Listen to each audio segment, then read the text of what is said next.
Welcome back to the War Room. I'm your host, Shooter Hunt, here for Prep Baseball, and today I have on a couple ultra special guests.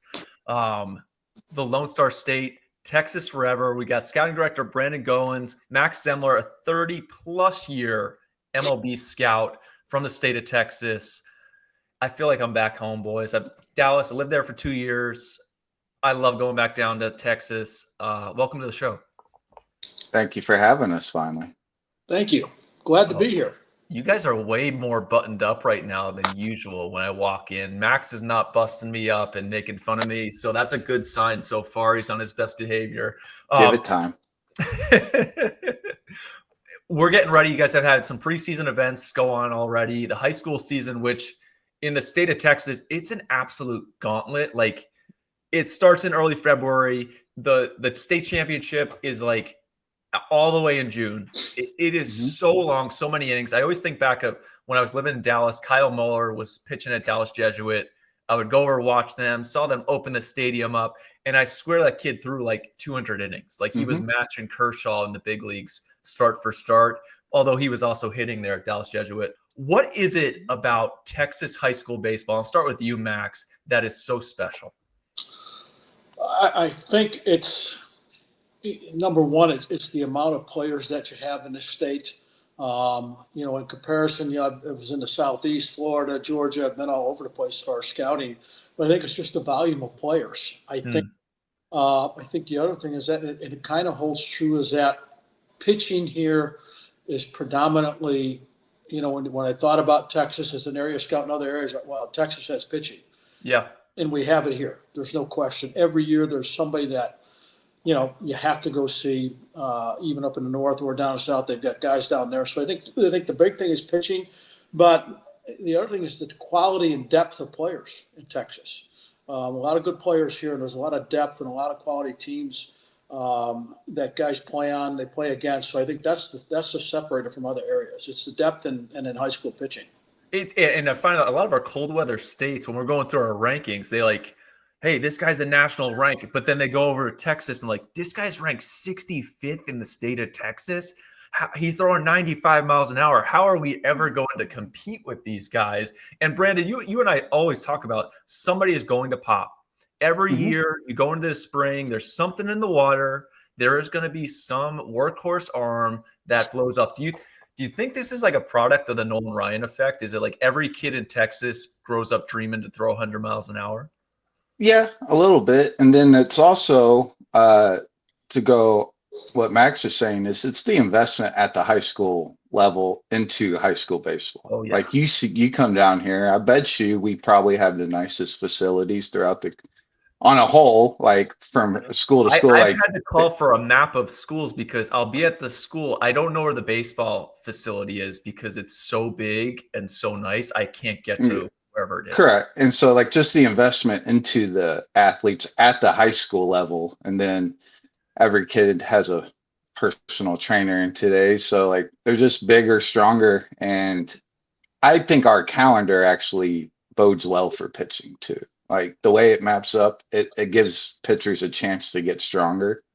So I think it actually bodes well for that. What do you mean by that? How does the calendar match up like that? Just like the fall down here, it's not as rampant for arms. So they get a lot of time to get bigger, stronger, faster. It's kind of throughout the state, like the arms shut down more in the fall, and they know it's time to get bigger, stronger, and football's big. So you don't have as many arms throwing 12 months a year down here. And so I think that allows them to get stronger. And then you see all the jumps happen. Like the amount of arms in the last 2 weeks I saw that had 45-mile-an-hour jumps from when I saw them in the fall. It's a credit to that.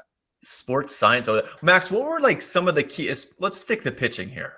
What were some of the keys? Because I'm always adamant about like knowing your area. You know what a good player looks like. They're young, right? The kid in Houston versus a kid in Dallas, but even more so, hey, a New England kid at this point in his development looks much different than a DFW kid does at the same time. What were things that you were adamant about in your evaluation process when going around, especially looking at arms? The delivery and the arm action are important.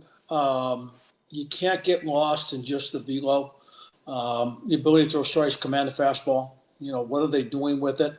Yeah, it's really nice to see guys go out and throw really, really hard. That's fun. Yeah. But can you pitch? Can you get guys out? It's always amazes me. You go see a guy throwing 95 and he's getting barreled up, because they don't have any feel to pitch. They're just out there throwing. So I always looked at, can guys pitch a little bit? What's the upside? What's the body look like? How physically mature are they? Where are they going to continue to get better and stronger? All those things come into play when you start evaluating high school arms. I think it's interesting. There's good arms everywhere. There's no question about that. You look at the draft every year, everybody's going up into the Northeast and Northwest and the Midwest to see guys. I think there's just more volume down here in comparison to everywhere else. I think that's the big separator. There's good arms everywhere, but we have volume. That's 100% certain. And Brandon, I love you bring up the high school programs that are great. And I go every year. It's a staple for me. I know I'm going to a Texas spring break weekend. Why? They're going to play 6 games. And each of the coaches, it's not just he's rolling out of bed and going to the team. That's a program. They get on the field. They know what they're doing. When that game ends, there is discipline to the way they go about cleaning up the field, getting off the field. I'm adamant about that. I always tell my wife, I was like, if you want to move to Texas, let's go, because I know those kids are going to be taught right. But what's special about the pitchers from that aspect is like winning matters. And even from the first game of spring break, it's not, hey, this is just spring training. Yes, we may have a new arm coming in, but we are here to win at all times. What's so special about that, and how does that compare to some other states that you may have seen in the past? Yeah, I mean that's everything. Like you talk about our tournament that comes up in week 2. Like I look at the schedule, and like we have Keller Flower Mound on Saturday night, I think it is, which is the last night of the tournament. That shouldn't happen. Like that should have been the first game, but the atmosphere is going to be crazy. They both want to win, and it matters right then and there. And they know they'll probably see each other in the playoffs, and it's just from high school football on, like winning matters. Like the state championship at all levels, like it gets packed. It's so important. And like I think about Bobby. So Bobby Witt Jr., obviously you guys know Colleyville heritage, but like when you get drafted early on as a high school kid, he played in a lot of big games in high school, which was awesome. Then goes off, like you're not going to play in a meaningful game for however many years. This year, the Royals obviously get to the playoffs, which is probably an incredible experience for him. But to have the ability to go, hey, Colleyville, when you step in, every team wants to beat you. You're going to be in a raucous place at this time. Getting that experience, I think that helps elevate those games and have those guys go to another level. 100%. I remember going to Bobby's game his freshman year against Grapevine, who I think his freshman year they won state, may have been a sophomore, but there was kids climbed on the outfield wall just to watch him hit, chanting overrated. And he's 15 years old at this time.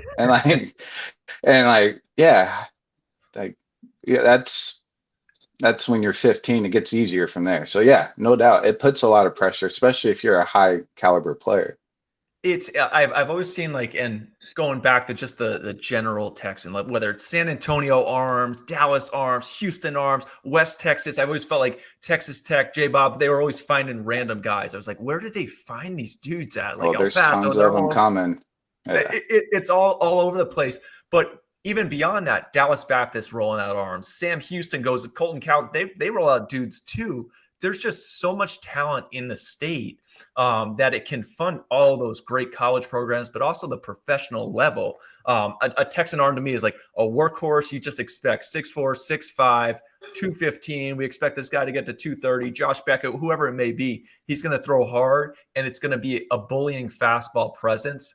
Like 95 at this point now is kind of like the baseline for a power Texan arm, which is wild to think about.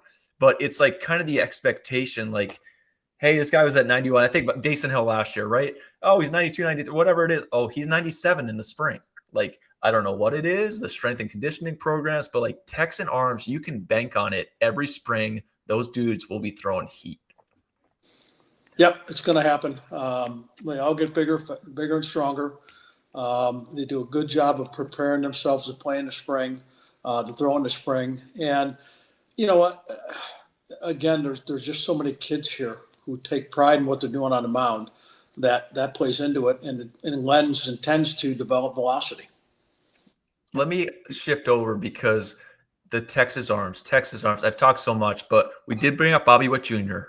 and the growing prospect status of the Texan shortstop is something that I have been eyeing very closely. You go back to Bobby or to Junior, Jet Williams moving on. There's been some really good ones coming out of college this year. Look at Jalen Flores. You look at Silva at TCU, some really good prospects Lawler. from this. Exactly. What has allowed the SoCal shortstop, which has always held a special spot in my scouting acumen, to now being who is the Texas shortstop going to be? Why has that developed so much? Go ahead, Brandon. You got this one. I mean, well, for one, athletes. So like Texas we're always going to have athletes, and it is just, yeah, it probably started with Bobby and Trevor Story. Like, there's a lot of Texans that make a lot of money playing that position right now on TV every day. And it's just, we have a lot of just dual sport athletes, and those are where those guys play. They play center field, they play shortstop. And so like you look at our rankings at around all four classes, and it's all up the middle guys. Those are the guys you bet on. So I just think it's a trickle down effect from the last 10 years, probably, really. So Max, those up the middle athletes, which we're always looking for, right? Athletes that are aggressive with aptitude. When you are scouting, and we've talked about in the past, and you and I have had conversations on kind of those sleepers, which in Texas, like there's different meanings for the guys who kind of blow up throughout the spring. But I think maybe more so than most other states, like you can find an actual, like, where did this guy come from, while also having some premium guys. What was a sleeper like for you in the state of Texas when you were scouting for pro clubs? You know, the sleeper guy for me, and again, everybody has a different definition. My definition of a sleeper is the guy that nobody else everybody saw him, everybody passed on it, and he got better. And you stuck with that player. You had the ability, the foresight to think, man, this guy's going to be pretty good. I'm going to stay with it. Maybe everybody went and saw him early, and they bailed out. He just wasn't ready yet for whatever reason. Those are the guys who are sleepers for me. And even at the college level, the same thing. You go see him in the fall, and you write it off. And next thing you know, somebody hangs in there and sees it again. In the springtime, it gets a lot better. So those are the sleepers for me. The guys that you see, you're not in on it yet. You never go back, and all of a sudden somebody's in there and they're doing their job and they're getting a player. He goes out and plays and has success.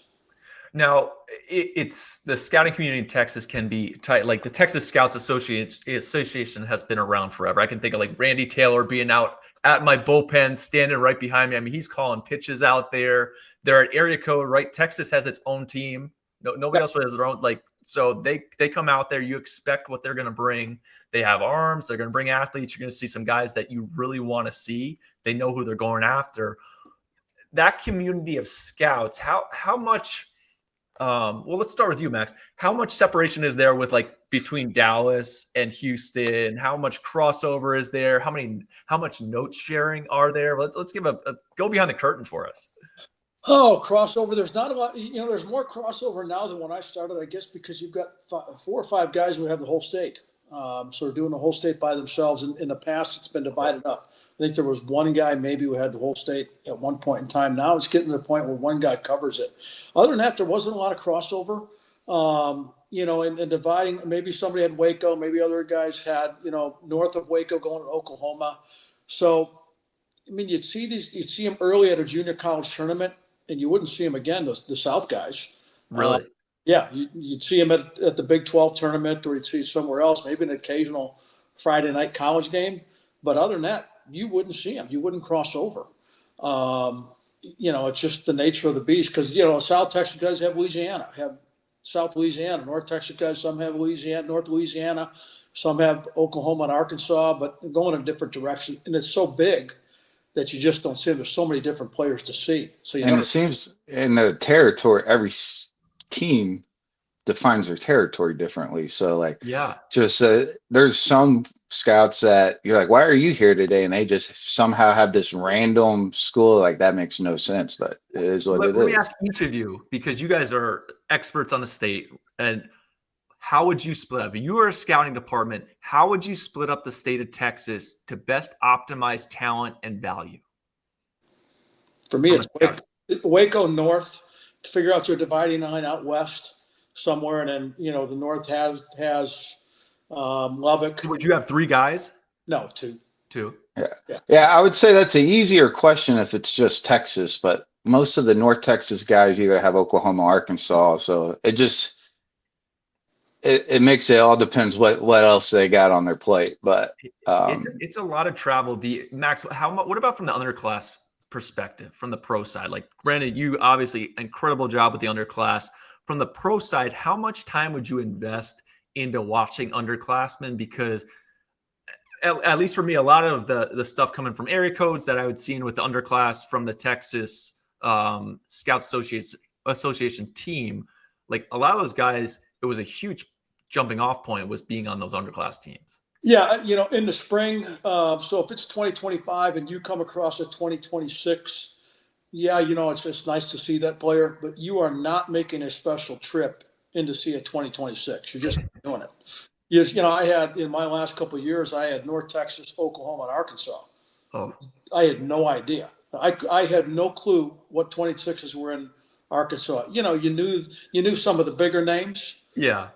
in Oklahoma and North Texas, but unless unless there was nothing else going on, you just didn't have the time to go spend watching an underclass player. Now you saw them obviously in the summer. You'd go see them. That's when you get a chance to figure out who they were, and you get a chance at area code workouts, and then obviously area code games. You get a chance to know them, familiarize yourself with those players. But in the springtime, not a lot of priority to go see another class player. It was funny. Last spring, I went and watched Super 60 participant Braxton Van Cleve, who's coming up, and there was a couple other. It was a big game, and all the pro guys went over to the other side to watch the guy hitting ahead of Braxton, and I just sat like, I'm here for I'm here for Van Cleve, and it was just funny. Like some of them knew who he was, but not everybody, and I'm like, well, this is the one. Those are the best stories. We have so many of those, and usually when I'm at a game, I'm going to see the underclassmen. I love when like, the pro guys leave. Right, the arm is done. Okay, now I can like lock in. I can remember when Cy Ranch. I was going to see JJ Goss, but it was like guys were there to see Ty Matters. Like, can you guys leave? So I can watch the rest of this team, please. But it is so the underclass, I think, especially hitters wise, you can get a good developmental curve. I think teams that have invested a little bit more into the underclass with regards to hitting, I think of like Jet Williams. If you showed up at one game, you might miss him. Like if you were just the GM and you go into whatever team, like we're taking this 5'9" kid who walked twice, made one play at short, whatever it may have been. But for like 2 years, the track record and the upside of the athleticism, that kid was like something special to watch, like where he's going. Hopefully he's off to we're getting ready for a big spring with the Mets. How many of those guys have you seen in the past? I'm thinking like even going back to junior, like he was a dude from the day he stepped. It was just different. The ball came off the bat. Brandon, you coached him travel ball at a young age. Like there was something different about the way the ball came off the bat. How many of those guys do you see at a young age in Texas that start off like junior and then they maintain it for 3 and 4 years? That's a big question. Yeah, well, that's not fair to compare it to him, but like let's just take our number 125. Like I'm not going to say Kayson's junior, but you take Kayson. Yeah, Cunningham's been for me. You've heard me since I've known you. He's that guy. Like he's gonna hit. He's gonna hit. He's gonna hit. Here we are 4 years later, and Theo Gillen last year, same thing. Like he had some injuries, but I would say there's always 1 or 2 guys hitter wise a year. Like you feel pretty good going into that year. Well, and Max, what about like walking into like a draft room? You're talking to your scouting director, GM. Is it easy to go to bat, or is it easier for them to accept like this Texas kid? We're trusting our guys in Texas because we know what the track record of success is with these guys. Uh, yeah, yes, and no. I think the big thing, if you're at that point in time and you're talking about a high school player, no matter what state he's from, in the draft room with your scouting director or the GM has a question, that player has been seen by so many different people in the organization. At that point, there's some strong confidence in what you're going to get. At least you know what you're going to get starting out. You've seen the player so much. I think that's where those questions come in on those players. Let's face it, the draft at this point in time, everybody's seen, the high school players have been seen so many times by cross checkers, by everybody in the organization, other area scouts over the summer, that you have a wealth of reports on each and every player, that there's some comfort level in what you're getting. Obviously, it's not 100% certain, but there's comfort level in what you're drafting at that point in time because you've seen this guy so much. You're going to invest so much money. You better at least have some confidence in the reports that you have coming in the summertime for the draft. Jet Williams hit everywhere. He hit at area coach as an underclass. He hit with the fall scout team. He hit in the spring during this draft year. So there was some strong confidence in what you're going to get. No question. Were there ever times where you'd hide guys? Like, because there's definitely like you fall in love with a Jet Williams, whoever it may be at that time. Do you have to almost, hey, I can't go to this game today. I don't want to give away what we might be doing. That used to be the case. Not anymore. Not anymore. Yeah. You just No. I don't feel like you could do that now. And the other thing in Texas is that, look, you play on, after the tournaments end, you're playing Tuesday, Friday. Well, Friday, guess what? You're probably at a college game. You're going to see somebody Friday night starter. So basically, you're going on Tuesday, and you pick and choose your spots. You can't. It's nice to hide out and think you can, but you know what? At that point in time, you're committed. You better go see them. It's, you know what, one of the things that I get so excited about for the spring break trip. So I'm coming down, right, each team playing 6 games. You get to see so much underclassmen later on in the week. You're already talking about Flower Mound Keller.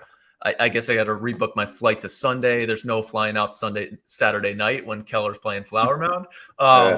But I love driving around to each of the fields, right? Plotting out where I'm going. One, because the highways are like 80-mile-an-hour speed limits in Texas. And you just, it's 30 miles away. And you throw some music in and just rip in 90.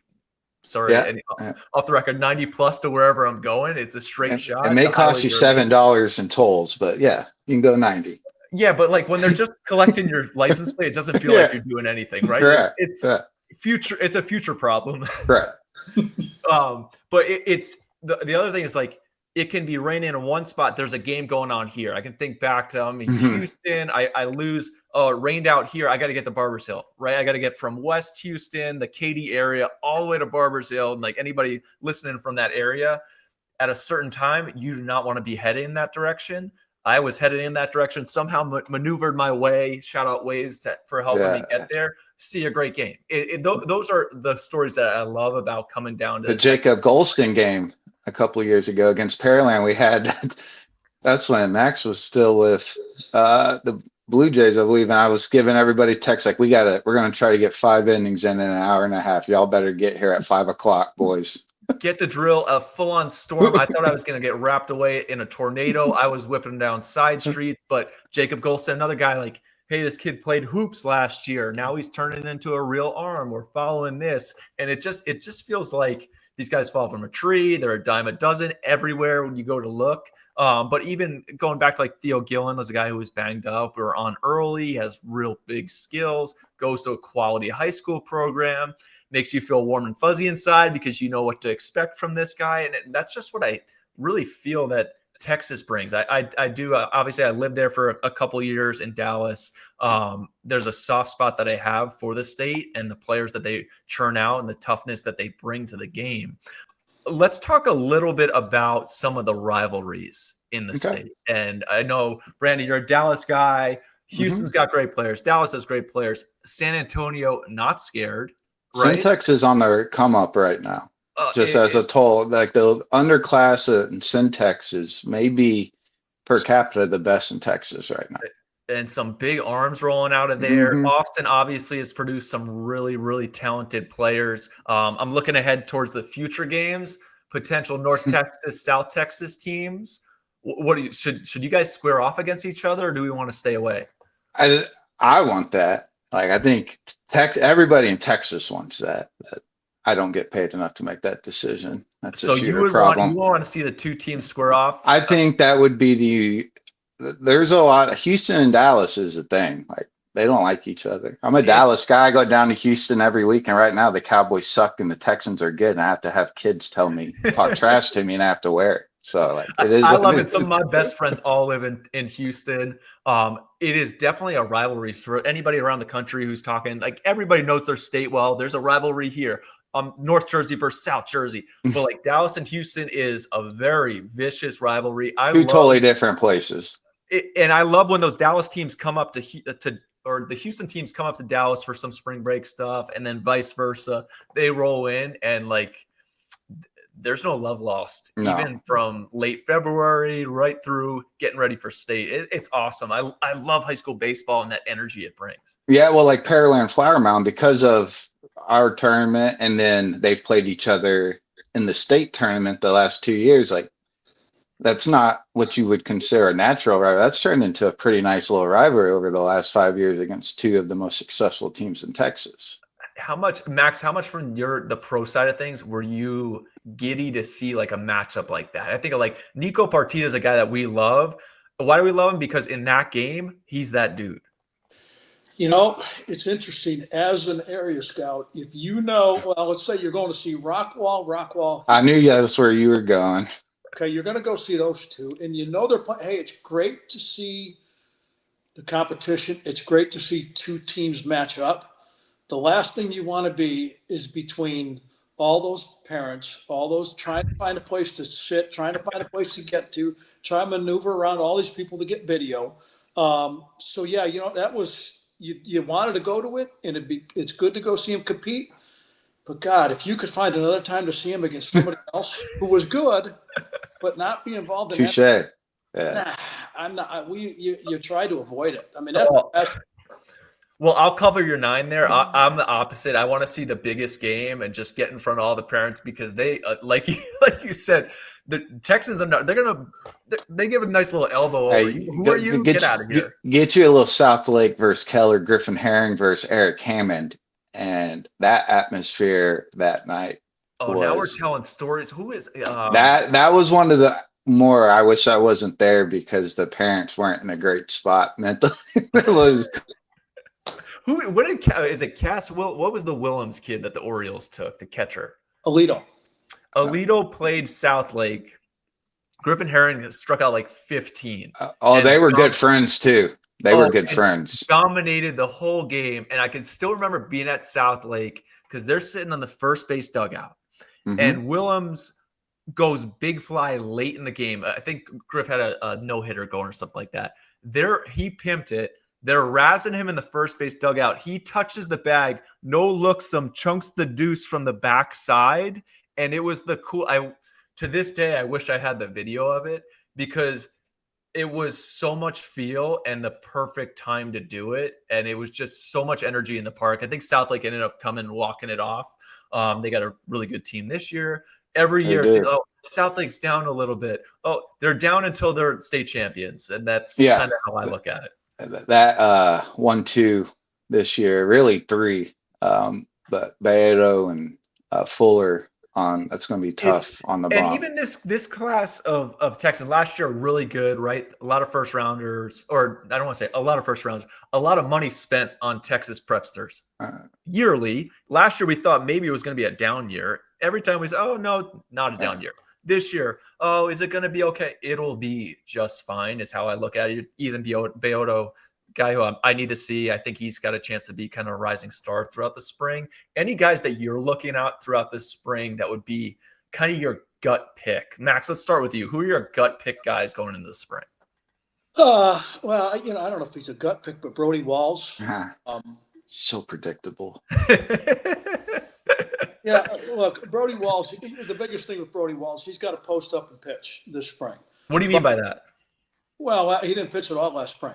Okay. For his high school team. He's got to pitch for his high school team, and he didn't throw a heck of a lot over the summer. Didn't really get going until just around, area codes. He had thrown some in the summer. I think area codes was a little bit disappointing. I didn't get a chance to see that, but I remember kind of talking to you a little bit, and it wasn't what it's been in the past. And he came out for our fall scout team here at DBU, and it was different. It was 95, 96. It was a breaking ball. DBU will do that to you though. Yeah, but and the other thing is, I know there's some people would voice concerns about, well, 6 foot, and he's not exactly a huge kid. But the one thing I can say is that 95, 96 played 95, 96. When you go see some guys throw 96, it plays 92. No, it was 95, 96, and it played 95, 96 against some decent junior college hitters. So he's he'd be the guy that, for me, kind of a gut feel guy. And I think after that, you're going to go scout a bunch of players. You're going to go see them, and you're hoping somebody, position player wise, you're hoping somebody makes a jump like Wyatt Sanford did. There's not one person, an area scout, that I think was thoroughly convicted that Wyatt Sanford would be the guy he turned out to be. There was a lot of people liked him, knew he could play defense, but the way he came out in the spring was different. Different player. And I think that's what we're hoping for. The area guys are hoping for from some of these guys up here in North Texas this year. Awesome. BG, what do you got? Okay, I'm cheat a little bit here. I'm gonna give you a high school and then a name. I'm gonna give you Matthew Botten. Okay. Just because I feel like he's kind of been a victim of prospect fatigue a little bit. We've known him forever, and then at the end of the day, he's still a freak athlete who's a plus defender at short. And it's let me cut, because he's older for the class. He is. But I will say this. Physically matured, his maturity physically is not old. Like, he still has upside with the frame. Correct. And then that's where, so I come back, I feel like once people this year, we really all hunker down on that, we'll be like, yeah, this is pretty good. So I feel like, Botten. And then I'm just going to say Dripping Springs High School, because one of Taylor Tracy or Cooper Rummel's they're both giant humans who move well. And where is Dripping Springs? It's Austin. Okay. It's blowing up. That their Dripping Springs may be in that Lake Travis. They may be part of a big 3 now, and then it may not just be Lake Travis and Westlake anymore. We may be adding Dripping Springs. Well, all into those that. California transplants are coming in and pushing all those true Texans. I think they're coming to Buda, Texas too, which is also down in that area. So Buda's got some real good boy. Yeah, they do. And those are really good. I'm excited. Braxton Van Cleve obviously coming to the Super 60, and even a big part of him, like his underclass showing was really good. Big time football player. The athleticism. There was some, and tell me if I'm wrong, but like there was some crudeness to the swing as an underclassman. But what was undeniable was like the success he had against good arms, and then how loud the impact was. And he's one of those athletes, again, you bet on in Texas, right? That the impact of the bat, the acceleration out of the box, something good's going to happen. He's a Kentucky recruit. The bat, the ball's there. The kid that went to the Brewers in the first round last year? Braylon Payne. Braylon Payne. Early in the summer is like, is this guy ever going to have a chance to hit? Does he know what he's doing there? But gradually, you saw the progressions. Then you go in. I'm sure guys went in home because the makeup seemed to be really special. He was outstanding to be around at games. I don't really usually put that, but like it had 7-8 defender in center field. Yeah. Continue to follow. But Van Cleve just has that athleticism where I would think as an area guy, you kind of need to stay on this. If this starts clicking. Yeah, and I think part of that is he played first. He kind of felt like Jared Thomas. He played first so much, and people don't realize how freaky of an athlete he was. Kind of like Jared Thomas was coming out of high school at Waxahachie. I'm going to put Max on the seat here. Jared Thomas and Lavalette, they're out area codes, listed as first baseman.